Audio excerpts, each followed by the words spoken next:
Magluluto ko ngayon ng ating eggplant with minced beef. Baked eggplant with minced beef in sauce. Ayan. So, yan ang ating cherry, tomato, parsley, green capsicum, red capsicum, ang ating eggplant. Ayan. Nandito na ang ating onion at saka garlic. Ayan. Sote natin yung garlic at saka onion. Ayan. Lalagay natin yung ating karne.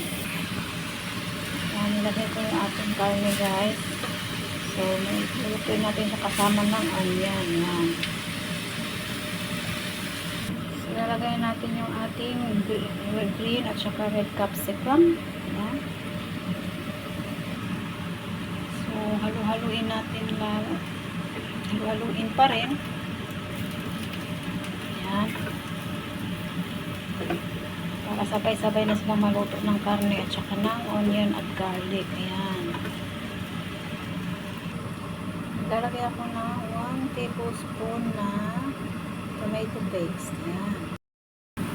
1 teaspoon na thyme. Ayan. Lagay natin. Half teaspoon sweet paprika. Ayan. Black pepper. Ayan. Salt. Ayan. Lagyan natin ng asin. So, dito, ito yung olive oil. Nilagyan ko siya ng asin at saka black pepper. At tutuyuin natin itong ating eggplant para isalang natin sa oven. So, papahidan natin itong ating eggplant. Yan. Pahidan natin ng oil na may asin at saka black pepper. Yan. So, ito yung ating karne.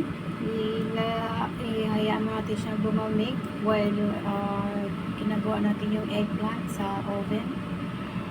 So, yung eggplant, niluluto ko sa oven. So, ayan na siya. Lutuin pa natin yung iba, guys, ha.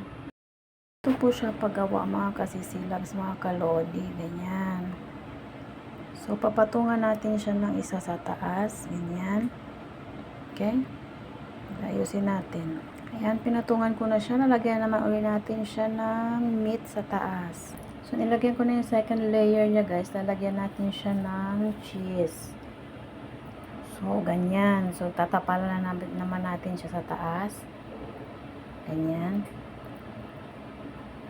Nalagyan din natin siya ng meat sa taas.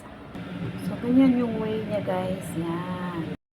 The sauce, guys, nilagay ko yung 1 teaspoon of tomato paste, black pepper, 1 tablespoon of olive oil, at saka half teaspoon of salt.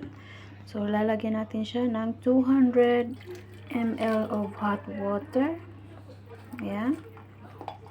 At kanaw-kanawin natin, okay? Mix natin mabuti. So, ganyan na siya.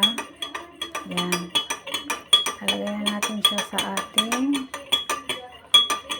lulutuin. So, lulutuin natin siya 190 degrees Celsius for 20 minutes up and down. Yan. So, since dalawang sini yung aking nilagyan, so, hati natin yung sauce. Ganyan. So, nilagay ko na yung ating sauce. Ilalagay natin siya sa oven. So, ayan na po yung niluto natin, mga kasisilabs, mga kalodi. Sarap-sarap.